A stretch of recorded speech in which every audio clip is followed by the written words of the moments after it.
துணை குடியரசு தலைவராக இருந்த திரு டங்கன் அவர்கள் எதற்காக ராஜினாமா செய்தார் என்ற கேள்விக்கு இதுவரை பதில் இல்லை.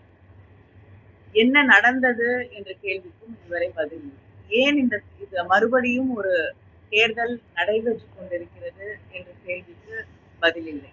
இப்படிப்பட்ட ஒரு சூழ்நிலையிலே தான் மறுபடியும் துணை குடியரசுத் தலைவருக்கான ஒரு தேர்தல் நடைபெற்றுக் கொண்டிருக்கிறது. இந்த தேர்தல் ஜனநாயகத்தில் நம்பிக்கை இருக்கக்கூடிய அத்தனை எதிர்கட்சிகளும் இணைந்து ஒரு வேட்பாளரை நிறுத்தியிருக்கிறோம்.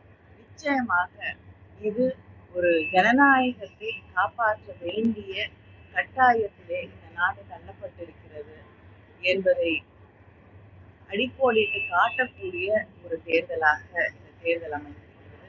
அதனால்தான் அத்தனை எதிர்கட்சிகளும் இணைந்து இந்த தேர்தலை சந்திக்கிறோம். வேட்பாளரை வெற்றி செய்ய வேண்டும் என்று நுழைவு.